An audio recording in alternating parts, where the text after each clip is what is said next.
Algo que me encanta, que es muy especial acerca de este libro, es que es relevante y verídica tanto para el tiempo que fue escrito, como para el día de hoy y también por el resto de los siglos. Sin embargo, cuando nosotros entendemos el contexto, lo que está ocurriendo, la situación, podemos aprender muchísimo más de la verdad que ella contiene. Ahora, eso es verdad en todas las áreas de nuestra vida, no solamente con la palabra. Le cuento, no hay nada más chistoso que escuchar a un joven que no tiene hijos diciendo que criar niños es pan comido. ¿Le pasó a usted? Bueno, a mí me pasó. Yo decía, no, eso con mis niños eso es pan comido, eso es facilito. Bueno, vivirlo en carne propia es otro cuento, ¿sí? Y me di cuenta de que es uno de los retos más grandes que tengo yo como persona y también de los más gratificantes. ¿Por qué? Una vez más, entendemos mejor las cosas cuando las vivimos, cuando podemos hacernos a la idea del contexto. Yo entendí el significado de este dicho. ¿Alguien ha escuchado hierba mala nunca muere? ¿Sí? ¿Sabe cuándo lo entendí yo? Cuando me tocó comenzar a cuidar el césped de mi casa. Salía una de estas hierbas malas y, uy, eso no es sencillo poder arrancarlas. Pero bueno, ahora cuando escucho esa frase la entiendo muchísimo mejor porque sé el dolor de cabeza que es eso. Entonces, entender el contexto abre nuestro entendimiento. Por eso, si tú has puesto atención en las últimas semanas, en los últimos meses, te darás cuenta que vamos una línea continua. Comenzamos con la serie de Él vive en el mes de abril, donde se compartió acerca de lo que fueron los últimos días de Jesús antes de su muerte en la cruz. Después pasamos a hablar de Ahora qué, en el mes de mayo, donde aprendimos qué pasó en los 40 días después de que después de que Jesús resucitó. Y por último, pudimos ver en la serie Hablemos de, que fue la que acaba de terminar en junio, donde se respondieron las preguntas más frecuentes, más comunes acerca del Espíritu Santo y la pastora Katia nos habló de lo que ocurrió en el día de Pentecostés. Entonces, todas estas cosas tienen un propósito. Esto ocurrió hace más o menos 2000 años. Pero aún así, la pregunta que este grupo de cristianos tenía en su corazón el día después del Pentecostés es la misma que nosotros nos hacemos hoy en día. Y es, ¿cómo vivimos, cómo aplicamos lo que Jesús enseñó en esa época? O también otra cosa que me gustaría que podamos hacernos todos como iglesia. ¿Cómo sabemos si le estamos dando al clavo? ¿Estamos dándole al blanco? ¿Estamos haciendo nuestra labor como Jesús nos la encargó a nosotros? Y bueno, puedo decir que por el viaje misionero a Chile creo que vamos por buen camino. Pero siempre podemos crecer, siempre podemos avanzar. Esa interrogante también hace de nuestras vidas algo emocionante, una aventura. Imagínense, y esto, ¿cuántos de aquí les gusta la música? Ok, los demás no son normales, no mentiras. A mí me encanta la música, como usted se puede dar cuenta ahí, y me gustaría compartirles una analogía. Imagínese la palabra de Dios como una pieza musical, ¿ok? Y esta obra maestra que está escrita por el mejor compositor que es nuestro Dios, ella está dividida, imagínese, en 7 partes. Imagínese 7 páginas. Para darles un ejemplo, la introducción, la parte 1, tiene la creación hasta la caída de Adán. Después viene la parte 2, la página 2, donde podemos ver el pacto que Dios hace con la familia de Abraham. En la página 3 encontramos la segunda estrofa, por así decirlo, donde se cuenta acerca de la ley que Dios da a Moisés, que está resumida a través de los 10 mandamientos. Después llegamos a la página 4, que es el precoro, digámoslo de esta manera, donde escuchamos a los profetas guiando al pueblo y anunciando la llegada del Mesías. Después de esto viene la mejor parte, el coro, porque ahí llega el Mesías, llega nuestro Señor Jesús, viene a la tierra, muere por nuestros pecados, pero también resucita con poder para continuar esta pieza musical. Pero ocurrió algo, se fue al cielo, Él ascendió. Después seguimos avanzando en esta historia bíblica y pasamos a la página 7, ¿ok? Ya sabemos lo que va a pasar. ¿Alguien ha leído el libro de Apocalipsis? ¿Alguien le daba miedo leer el libro de Apocalipsis? Bueno, confío que ya no, cuando sabemos que esto es la mejor noticia para nosotros. Pero tenemos la página 7, tenemos el Apocalipsis, sabemos lo que va a pasar en el futuro. Pero entonces nos falta la página 6. La obra está casi completa. Tenemos el principio, la mayoría del contenido y el final, pero todavía se está escribiendo lo que está pasando en esa página 6. No sabemos exactamente qué es lo que va a pasar con nuestras vidas. Yo no sé cuánto tiempo me queda a mí en la tierra o cuánto tiempo le queda a usted en la tierra. Pero tenemos el resto de la pieza y tenemos la voz del autor, que es el Espíritu Santo, para que podamos escribir de la mejor manera posible cada nota, cada compás, día tras día. Y eso fue a lo que se enfrentó la iglesia primitiva en la época después del Pentecostés. Mientras podamos ser más sensibles a la voz del Espíritu Santo, pero también estudiamos mejor esa pieza musical, vamos a saber cómo escribir cada una de esas notas. Desde el libro de los Hechos podemos ver cómo la iglesia primitiva comenzó a escribir estas notas, cómo trató de cumplir la misión, aplicar las enseñanzas de Jesús a sus vidas y poderlas compartir hacia los demás.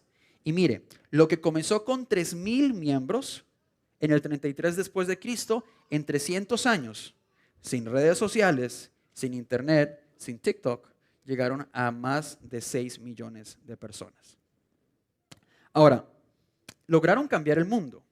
Ahora, este crecimiento tan explosivo es aún más difícil de comprender cuando entendemos la sociedad y la cultura de la época. Me voy a explicar. Alguien del primer siglo, me refiero a una persona como usted, imagínese usted estando en el primer siglo. Si usted está pensando, considerando la idea de ser cristiano, usted tenía que saber que eso se iba a significar que usted iba a ser considerado un blasfemo por la gente de su comunidad. A nivel nacional o internacional con el Imperio Romano, usted era un delincuente. Usted era un criminal porque su fe era ilegal y porque usted no aceptaba a César, al emperador, como un dios. No solo eso, muchos de ellos fueron rechazados por sus familias por la fe que ellos profesaban. Y bueno, y prácticamente estaba en peligro sus vidas por el solo hecho de que la gente se enterara que ellos eran cristianos. Entonces, le pregunto, ¿a usted le parecería atractivo ser cristiano en esa época? Entonces, todos estos que son como desventajas, problemas a nivel externo, hacían de la idea del cristianismo una locura total.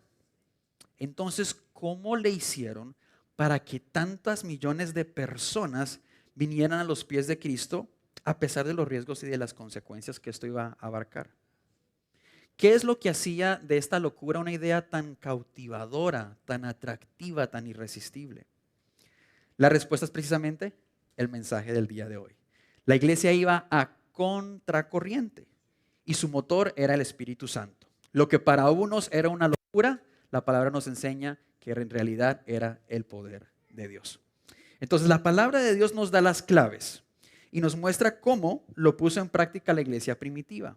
Algo que nosotros inclusive tanto tiempo después podemos también aplicar nosotros. Entonces, la Biblia nos cuenta que Jesús antes de irse, imagínese otra vez usted estando en el contexto, en esa época. La Biblia nos cuenta que Jesús antes de irse le dice a sus discípulos que regresen a Jerusalén. Es una instrucción sencilla, ¿verdad? Jesús les dice, regresen a Jerusalén. Pero les pregunto, ¿qué pasó la última vez que estuvieron en Jerusalén? Arrestaron a Jesús, casi agarran a Pedro, que logró deslizarse gracias a que se puso a decir mentiras, a que lo negó. Los discípulos se esfumaron. ¿Ok? Esa era la boca del lobo y solamente habían pasado más o menos 2 meses y Jesús les dice, regrésense a la boca del lobo. Ahora podemos ver que esa instrucción era sencilla, pero al mismo tiempo era muy difícil. Pero ellos fueron obedientes y gracias a su obediencia se reunieron unánimes juntos y ahí ocurrió lo que nos contó la pastora Katia, la llegada del Espíritu Santo en el Pentecostés. En ese momento Pedro está lleno del Espíritu, un hombre transformado y comienza a dar tremendo sermón que logra tocar las vidas de 3,000 personas que aceptan a Cristo como su Señor y Salvador.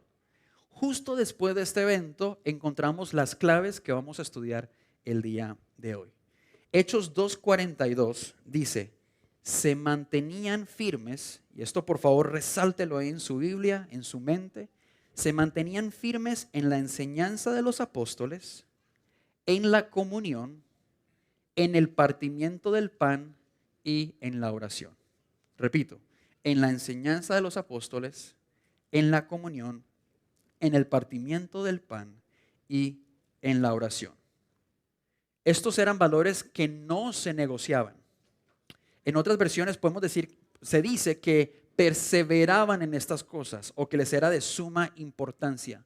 Eran prioridades que cuando las ponían en práctica daban mucho fruto y cuando dejaban de practicarlas llegaban las cartas de los apóstoles a las iglesias para poder corregir esto, que es lo que estamos viendo en las cartas paulinas y bueno, todo lo que tiene que ver con las cartas del Nuevo Testamento. Entonces vamos a examinar una por una estas claves, ¿ok? La primera clave dice ahí, la va a encontrar en la pantalla, dice, se mantenían firmes en la verdad, en la palabra, en la enseñanza de los apóstoles, en lo que está escrito en este libro. Se mantenían firmes, pase lo que pase. Ellos se comprometieron a aceptar la palabra de Dios. Esto significa que como cristianos ellos reconocieron que la palabra de Dios es la verdad objetiva, es la verdad eterna. Por esa razón, mire lo que dice aquí en estos dos versículos. Isaías dice, la hierba se seca y la flor se marchita, pero la palabra de nuestro Dios permanece para siempre.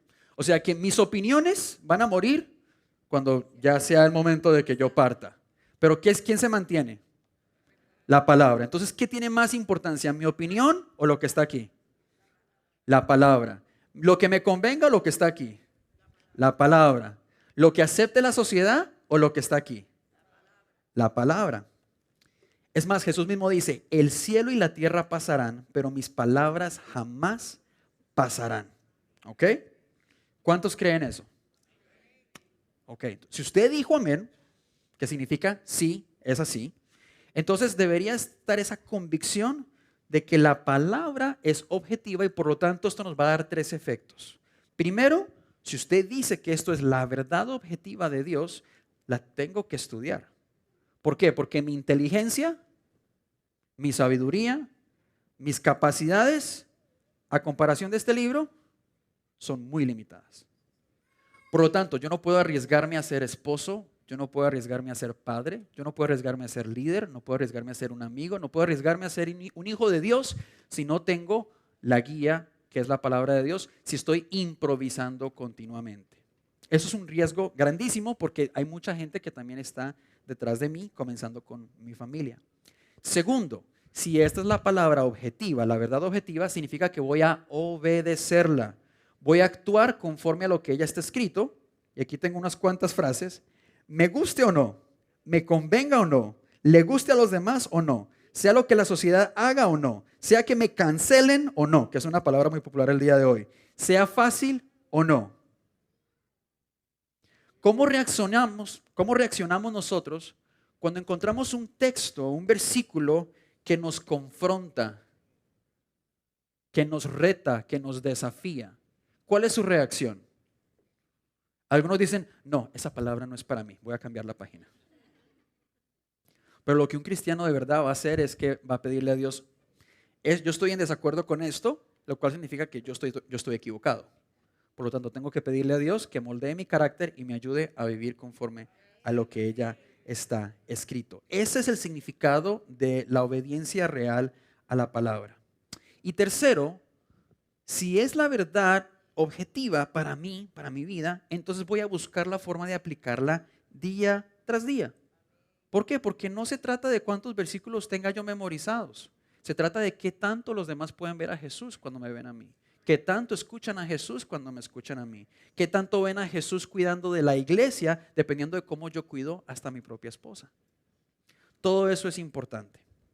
Ahora, ¿cómo lo aplicaba la iglesia primitiva en esa época? Y bueno, podemos darnos cuenta que la iglesia lo tomó en serio porque fue a contracorriente en contraste de la cultura. Les voy a dar algunos ejemplos. Mire, el imperio romano era hedónico. ¿Qué significa hedónico? Que el objetivo era el placer.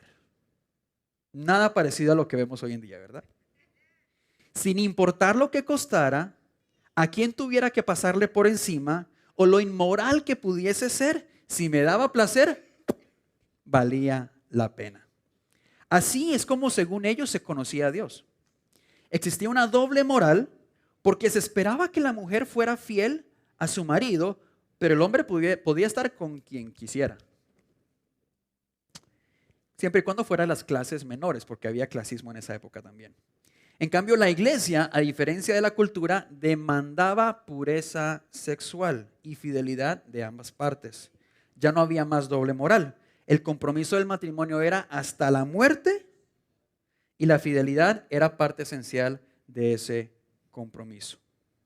También, la iglesia no se dejaba llevar por lindos discursos como los que se daban en los debates de la época. La iglesia examinaba cada mensaje que se compartía desde la plataforma, iban a la palabra de Dios y verificaban si lo que la persona estaba diciendo era verdad. ¿Por qué? Porque en esa época se levantaron judaizantes, se levantaron el gnosticismo, que eran sectas que distorsionaban el evangelio, pero la iglesia no se dejaba corromper, no se dejaba engatusar, dirían en mi país. ¿Por qué? Porque ellos se mantenían firmes a la verdad. Es más, Pedro nos dice en su carta, capítulo 2, verso 2, dice, deseen con ansias la leche pura, o sea, no adulterada, de la palabra como niños recién nacidos. Así, por medio de ella, crecerán en su salvación. Hoy existen lugares donde se predica que Jesús no fue el Hijo de Dios, o que el cristiano tiene licencia para pecar todo lo que quiera, porque ya fuimos salvos. Hay videos virales donde se distorsiona la fe. ¿Y qué es lo que debe hacer el cristiano? ¿Se va a dejar convencer? Claro que no. Debe tener claro lo que cree y en quién cree para mantenerse firme. Por último, respecto a este primer punto, la iglesia sabía que de acuerdo a la palabra, toda persona fue hecha a imagen y semejanza de Dios. Repito, de acuerdo a la palabra, toda persona fue hecha a la imagen y semejanza de Dios. Por esta razón, aunque esto estuviera en contra de la sociedad, sabían que ante los ojos de Dios no había diferencia entre el esclavo y el amo. No había diferencia entre el griego y el africano. No había diferencia entre el joven y el anciano. Todos eran hijos de Dios, igualmente miembros de la familia. Y eso fue lo que los llevó a aplicar la segunda clave. La segunda clave la podemos ver ahora, ahí dice, se mantenían firmes en la, no puse comunión, puse koinonía. El que ha conocido al pastor Eduardo sabe que le gusta esa palabra koinonía. Ahora, ¿por qué digo koinonía? Porque en el español nosotros decimos la palabra comunión, porque es como tratamos de traducir esta palabra original koinonía. Pero la palabra original, el griego, koinonía, no hay un significado exacto al español, lamentablemente. No hay una palabra para esto. ¿Por qué? Porque koinonía es una comunión que es un nivel mucho más profundo que saludarnos un domingo en la mañana.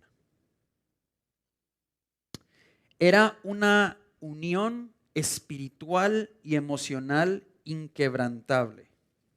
Era tal punto que yo estaba dispuesto a morir por cualquiera de los que estaban aquí presentes. Ese era el nivel de koinonía. Cuando usted preguntaba, ¿cómo estás? No era un simple formalismo, sino usted realmente estaba interesado en saber cómo estaba cada una de los demás miembros de su congregación. Ese era el amor ágape del cual Jesús enseñó a sus discípulos. Pero ¿por qué esto es tan importante? Porque mire las palabras de Jesús a sus discípulos también antes de ascender. Dice en Juan, este mandamiento nuevo les doy, que se amen los unos a los otros. Así como yo los he amado, también ustedes deben amarse los unos a los otros. De este modo, todos sabrán que son mis discípulos si se aman los unos a los otros. Ponga atención a esas palabras. De este modo, todos sabrán que son mis discípulos si se aman. No es por cuánta Biblia sepa, no es por qué tan lindo usted habla. Si se aman los unos a los otros, así los demás van a saber si ustedes realmente son discípulos de Cristo. Esto en los ojos tanto de la gente aquí adentro de la iglesia como de la gente que está allá afuera. Jesús nos enseñó que la hermandad es el amor de Cristo en acción. Ahora mire a su alrededor una vez más. ¿Usted ama con ese tipo de amor a todas las caritas que usted ve aquí? Usted dice, ay, es que hay unos que me caen, pero uff. Bueno, vamos a hablar un poquito de eso. ¿Ok? ¿Por qué? ¿Amar incondicionalmente es fácil? No lo es. Los que están casados, ¿es fácil siempre el matrimonio? Andrea, no respondas. ¿Verdad? Ahora, inclusive los que están solteros, ¿es siempre fácil la relación con sus padres? No siempre. Mi mamá probablemente me está viendo en línea y tuvimos uno que otro encontronazo con mi papá también, pero gracias a Dios me criaron de una forma maravillosa. Muchas gracias. Pero igual tuve mis encontronazos de vez en cuando. Entonces, si es complicado amar incondicionalmente a la gente que estamos casi que programados o inclinados a amar de esa forma, ¿cuán más difícil será amar gente que es de otro país, de otra cultura, de otro pensar, gente que le va al Madrid? O sea, son muchísimas las razones que nos pueden causar división. Y es más, en esa época Jesús le decía a los discípulos, amen inclusive a los que les odien, a los que los torturen, a los que le hagan mal. ¿Es fácil amar a mi esposa? Sí, yo podría decir que es fácil, sí. Pero amar a la persona que me acabó de cortar a mí yendo de camino para la iglesia y que casi me hago estrellarme, ¿es fácil amar a esa persona?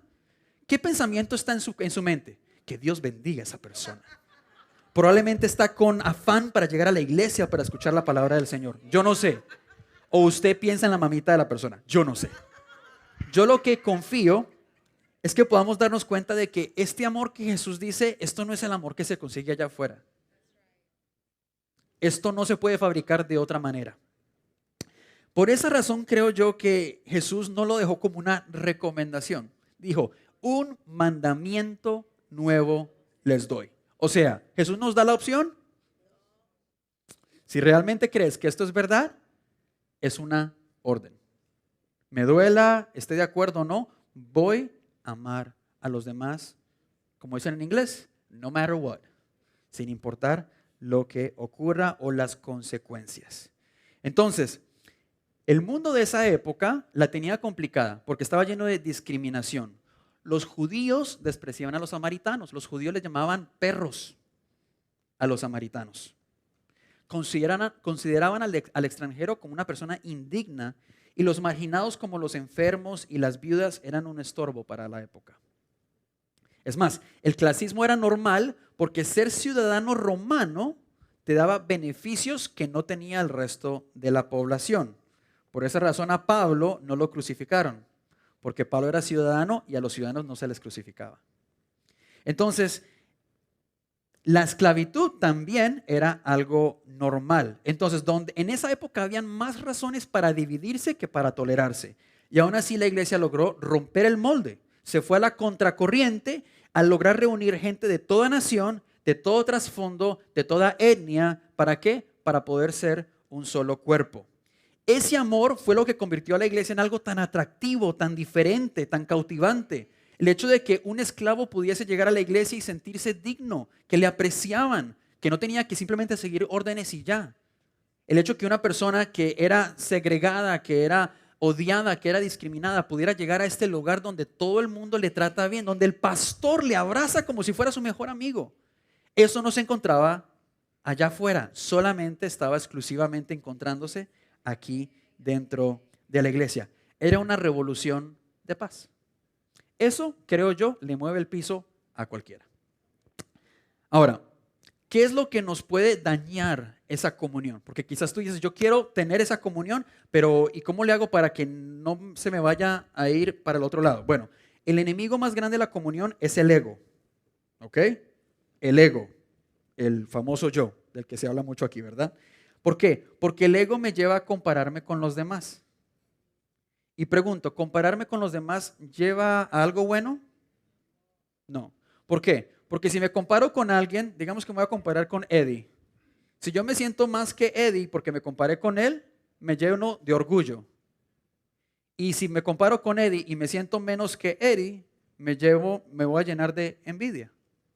Entonces, de cualquier manera, la comparación, estos egos nunca nos van a llevar a un buen lugar. Algo muy diferente a lo que se predica fuera de la iglesia cristiana.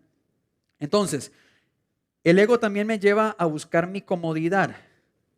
Si busco mi conveniencia, difícilmente voy a estar en coinonía con los demás. Ananías y Zafira, los que conocen esa historia, trataron de buscar la conveniencia y ¿qué pasó? Bueno, lea la palabra y se va a dar cuenta en el libro de los Hechos lo que ocurrió. Entonces, la coinonía no es conveniente. Me es más fácil llegar a la iglesia tarde, escuchar el mensaje, me voy temprano y no saludo a nadie. ¿Verdad? Es mucho más sencillo. ¿Por qué? Porque más rápido me dan la mesa en el restaurante. Ahorita todo el mundo va a salir tarde el día de hoy, ¿verdad? Después de escuchar esto. Es mucho más sencillo no integrarme a un grupo vida. Me quedo en la casa viendo tele. Me es mucho más sencillo que no conectarme al estudio bíblico. Me es mucho más sencillo no interesarme en los problemas de los demás, porque muchos dicen, ya tengo suficiente con mis problemas, para también ponerme a preocuparme por los de los demás. Entonces, ¿eso suena como a coinonía? No. Pero el hecho de que eso sea más fácil, ¿significa que es lo mejor? No, porque raramente lo más fácil es lo mejor. Mire lo que dice Santiago a la iglesia. Esta es una medio cachetada con amor, se la leo para ustedes. Dice, supongamos que un hermano o una hermana no tiene con qué vestirse y carece de alimento. Y uno de ustedes le dice que le vaya bien, voy a orar por usted, abríguese y coma hasta saciarse, pero no le da lo necesario para el cuerpo. ¿De qué le sirve? Así también la fe por sí sola, si no tiene obras, está muerta. La fe es lo que nos da la posibilidad de hacer buenas obras. No por las buenas obras es que vamos al cielo, sino si realmente está la fe de nosotros en Cristo y la palabra nos enseña amarnos los unos a los otros, naturalmente tengo que producir obras buenas, ¿verdad?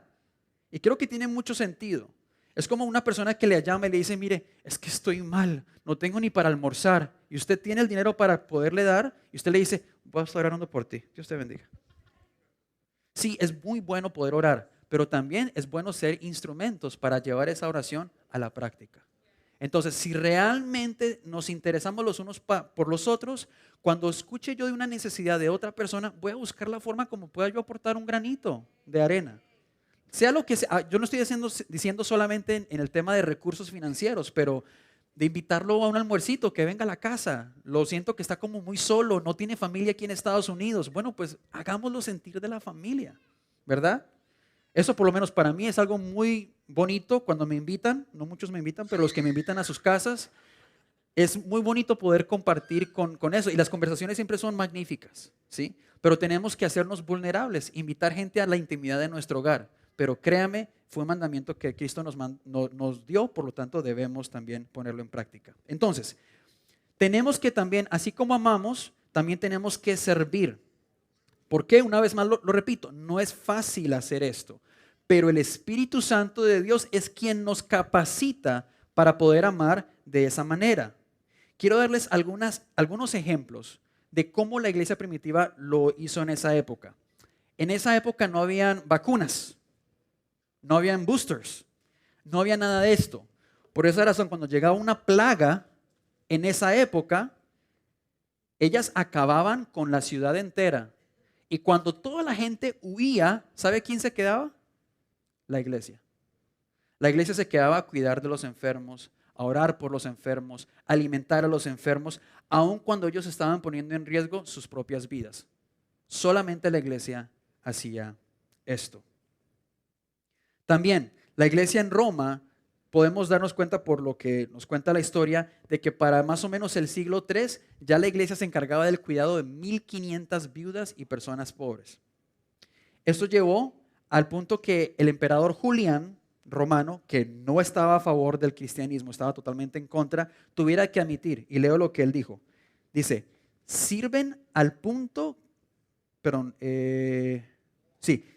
ellos sirven al punto que nos cuidan, inclusive a los que les odiamos. Nos cuidan inclusive a los que les odiamos. O sea, ellos cuidaban de los suyos y también de los que estaban dispuestos a matarlos. ¿Con qué? Con el objetivo de poder amarles, con el objetivo de poder servirles. También otra cosa que me enteré esta semana estudiando un poquito acerca del tema es que este era el grupo de personas, los cristianos eran los que iban a los basureros de las ciudades. ¿Sabe para qué? Para buscar a bebés recién nacidos.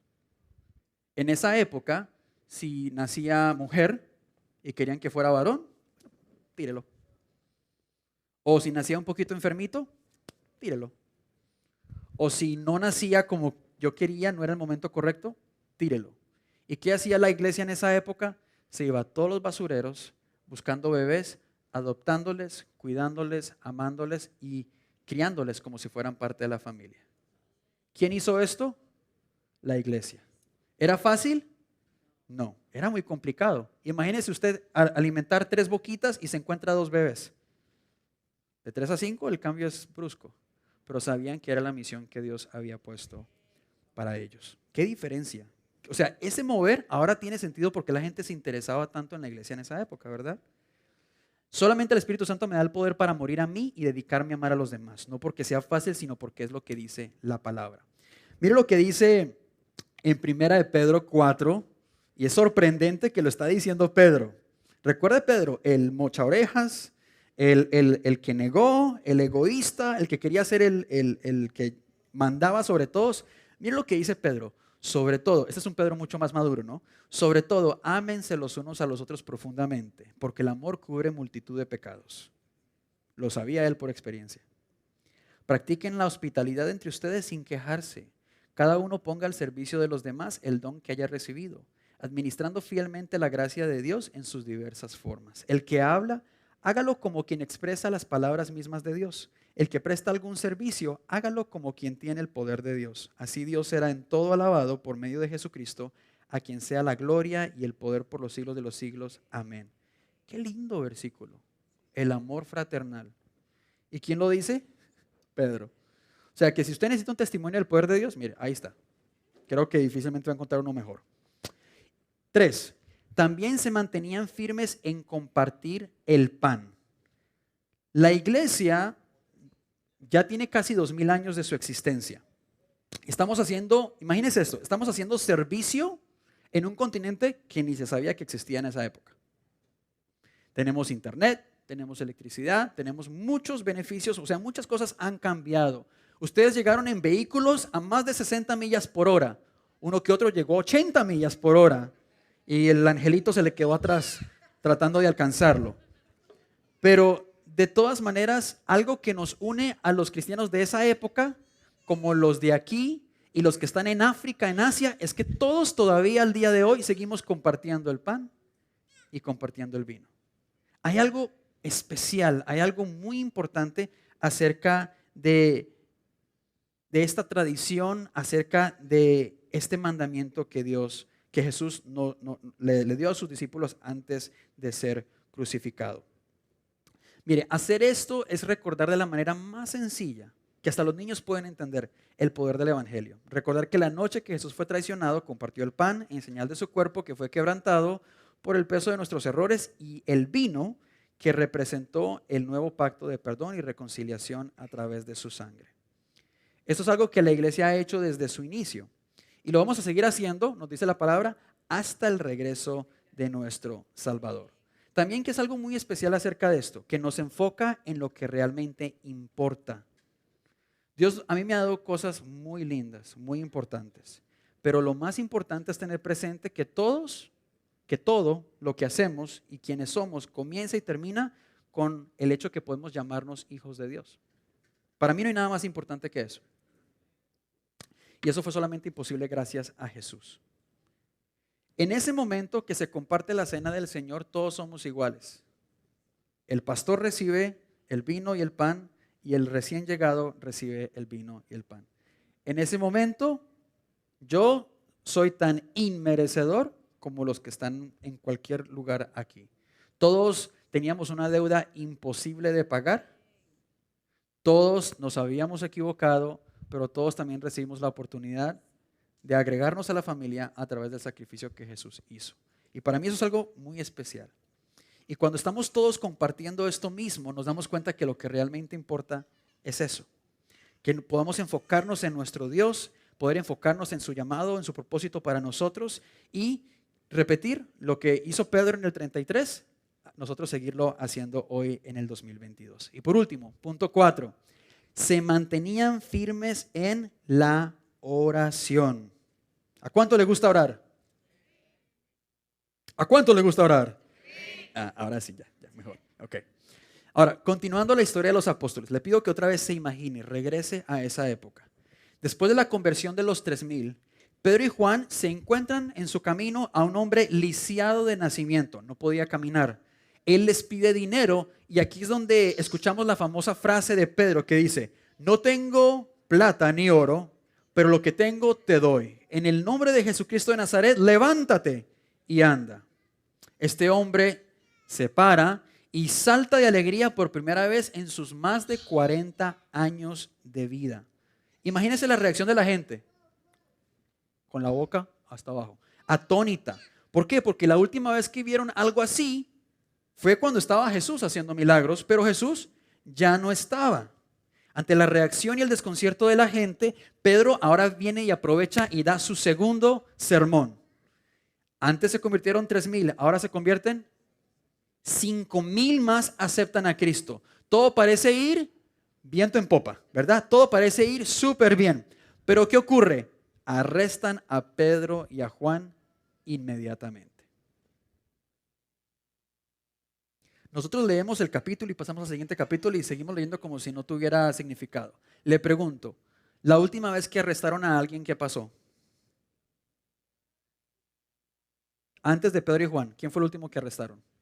A Jesús. ¿Y qué le hicieron a Jesús? Lo mataron. ¿Qué cree que estaba pasando por la mente de la iglesia en esa época? Bueno, yo haciendo como si tuvieran iPhone en ese tiempo, ¿no? Pero, ¿cómo? Que agarraron a Pedro y a Juan. ¿Y quién los está interrogando? Caifás los está interrogando. Están encarcelados. No han pasado apenas 2 meses de toda la tragedia de lo que ocurrió con Jesús y ahora Pedro y Juan, los 2 líderes de la iglesia, estaban en las mismas. Ahora sí, imagínese estar en esa época. ¿Cuál sería su reacción? No, ahora sí que nos van a agarrar a todos, ¿verdad? Pero las cosas eran muy diferentes a lo que había pasado un par de meses atrás. Este ya no es el mismo Pedro que negó a Jesús. No es el mismo Juan que partió cuando se vio en peligro. Ellos ahora estaban llenos del Espíritu Santo. ¿Qué pasó? Y es que esto es increíble. Pedro y Juan están siendo interrogados y se ponen a evangelizar a Caifás. A sus captores los están evangelizando. A tal punto que los captores no tienen de otra sino decirles, ¿sabe qué? Cállese. No hablen más de Jesús y los vamos a dejar en libertad. Y aquí viene la respuesta de Pedro y Juan que dice, es justo delante de Dios obedecerlos a ustedes, el gobierno, la sociedad, en vez de obedecerlo a Él, júzguenlo ustedes mismos. Nosotros no podemos dejar de hablar lo que hemos visto y oído. Tremendo. Pedro y Juan son puestos en libertad y le cuentan el testimonio a la iglesia. Todos se alegran por las noticias, pero son conscientes de lo que significaron esas amenazas. Ser cristiano, ahora más que nunca, era un peligro. Entonces, ¿cuál fue la reacción de la iglesia? La oración. Porque inmediatamente cuando Pedro y Juan les cuentan esto a la iglesia oró en Hechos 4:29 y dice, ahora Señor, toma en cuenta sus amenazas, hablando de lo que dijeron los sacerdotes, y concede a tus siervos el proclamar tu palabra sin temor alguno. O sea, antes de pedir por seguridad, nomás dijeron que no podamos ser empoderados para cumplir esta misión. Por eso, extiende tu mano para sanar y hacer señales y prodigios mediante el nombre de tu santo siervo Jesús. Después de haber orado, tembló el lugar en el que estaban reunidos, la segunda vez que tembló el lugar, y todos fueron llenos ¿de qué? Del Espíritu Santo, y proclamaban la palabra de Dios sin temor alguno. Lo que oraron fue exactamente lo que recibieron. ¿Cómo recibieron eso? Estaban unidos, estaban orando en base a la palabra y estaban ¿qué? Orando. Y como consecuencia llegó el Espíritu Santo y les dio este poder para poder cumplir esta misión sin importar las consecuencias, aún sabiendo el riesgo que esto significaba. También, ¿qué es importante acerca de la oración? Nos conecta a nuestro Dios. La oración no es mágica. El poder de la oración está en la persona a quien oramos, no las palabras que decimos. ¿Cuántos de nosotros realmente perseveramos en la oración? Que hay gente que, Señor, por favor, que me dé esto, y no vuelve a orar por ello. Hay gente que persevera y ahí es donde realmente cuenta. Nehemías oró y perseveró en oración por meses antes de poder cumplir el sueño de él de poder reconstruir los muros de Jerusalén. Elías estuvo perseverando en la oración para que cayera fuego del cielo. Y Jesús, nos cuenta la historia que Jesús ni siquiera iniciaba su día sin antes buscar al Padre en oración. Es más, los discípulos sabían la cantidad de tiempo que Jesús pasaba en oración, que le pidieron a Jesús, enséñanos a orar. Yo le pido a alguien que me enseñe a hacer algo porque sé que lo está haciendo y lo está haciendo muy bien, ¿verdad? Es más, si eran las 4 de la mañana y querían buscar a Jesús, ¿estaba Jesús en la casa? Estaba en el monte orando continuamente. Entonces, si Jesús necesitaba la oración, imagínense nosotros. Lo necesitamos sí o sí. Entonces, por último, dicen que el cristiano demuestra sus prioridades cuando le escuchas orar. Esta frase me encantó. La repito. Los cristianos demostramos nuestras prioridades cuando la gente nos escucha nuestras oraciones. Pregunto, ¿por qué cosas usted ora? ¿Por quiénes ora usted? En eso se demuestra qué es importante para usted y quién es importante para usted. ¿Te importa la iglesia? ¿Cuándo fue la última vez que oraste por ella? ¿Te importan tus pastores? ¿Qué tan seguido oras por ellos? ¿Te importan las necesidades de los hermanos? ¿Las apuntas para tenerlas presentes en tu tiempo de oración? ¿Te importa el futuro de tus hijos? ¿Has orado por eso? Bueno, Dios sabrá lo que va a hacer. No, tenemos que orar por ello. ¿Te importa la relación con tu Padre Celestial? Entonces, ¿cómo es tu vida de oración?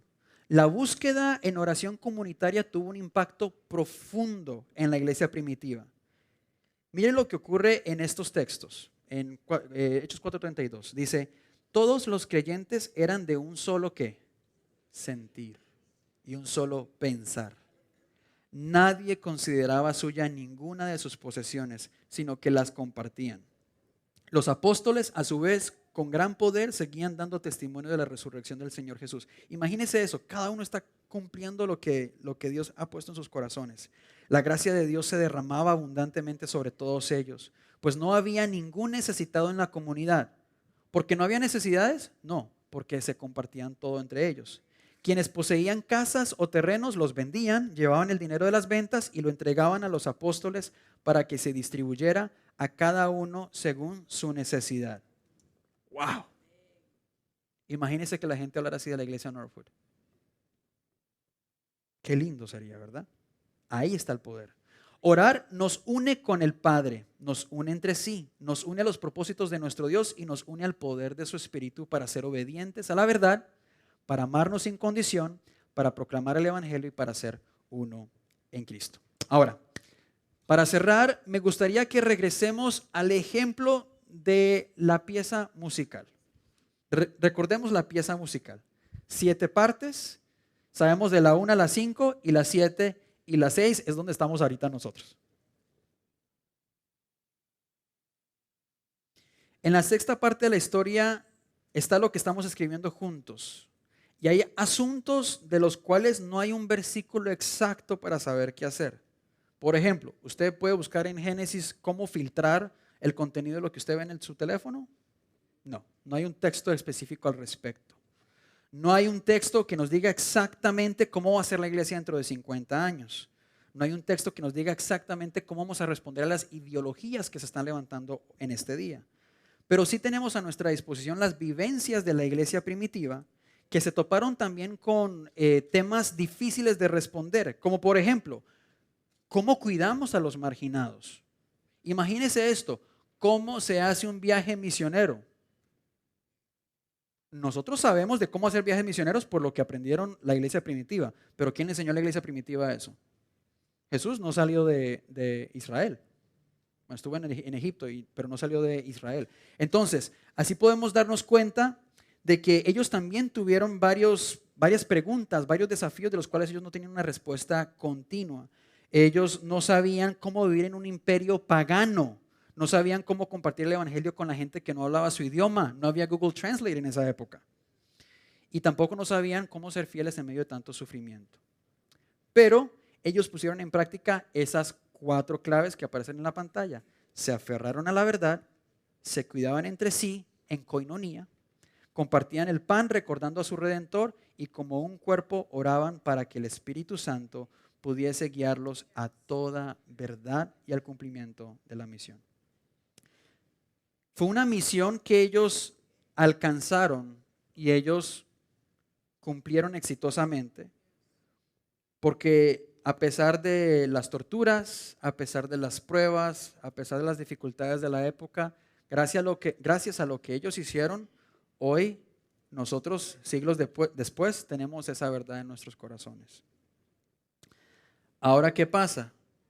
Hablamos de la iglesia primitiva, pero ahora nos corresponde a nosotros continuar esa carrera. Necesitamos, inclusive hoy, seguir poniendo en práctica esos 4 principios. Seguir viviendo en la verdad, estar en coinonía, compartir el pan y siempre aferrados a la oración. Eso es lo que nos va a ayudar a crear una iglesia cautivante, una iglesia irresistible, una iglesia atractiva, una iglesia que cambia la comunidad, una iglesia que cambia la situación de la gente. Y es una iglesia de la cual yo espero estar orgulloso de poder decirle a mi hijo, ok, tú continúas con la misión el día de hoy. Yo espero eso.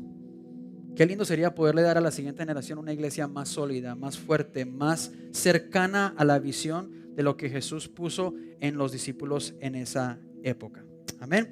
Y bueno, déjame pedirte que por favor te pongas de pie. Y quisiera leer para ti una frase o un párrafo que un pastor muy reconocido, a quien yo admiro mucho, se llama Francis Chan. Y en un libro él dice esto: cuando leo el libro de los Hechos, veo la iglesia como una fuerza imparable. La iglesia era poderosa y se esparcía como un fuego indomable, no por su planeación estratégica, sino por un mover del Espíritu Santo.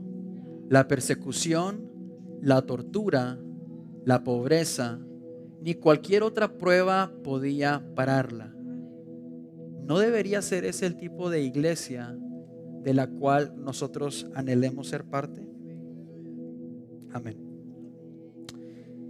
Si nos visitas por primera vez o has estado con nosotros pero no has invitado a Jesús en tu corazón, quizás esos 4 puntos sean rarísimos. Eso no se encuentra allá afuera, ¿verdad? Esta idea de vivir en obediencia continua, permanente, esta idea de poder dar y recibir amor fraternal e incondicional, eso es difícil, eso es imposible encontrarlo allá afuera en el mundo en el que vivimos. Y tienes toda la razón, porque nada sacia, nada llena, nada nos completa como Jesús. Él es el camino, la verdad y la vida, y Él es la única forma de vivir conforme a lo que aquí está escrito. Es solamente a través de la gracia de nuestro Señor Jesús y el poder del Espíritu Santo. Te pido que cierres tus ojos. La palabra en Romanos 10:13 nos dice: porque todo aquel que invocare el nombre del Señor será salvo. Porque todo aquel que invocare el nombre del Señor será salvo. Por eso, aunque estés presente aquí o nos estés viendo en línea en este momento, si no le has invitado todavía a tu corazón, te invito a que puedas tomar esa decisión. Solamente Él nos puede ayudar a vivir en obediencia, venciendo el poder del pecado. Él nos puede ayudar a vivir y amar en coinonía. Él nos puede ayudar a compartir el pan continuamente, siendo siempre humildes, y nos ayuda a vivir una vida de oración.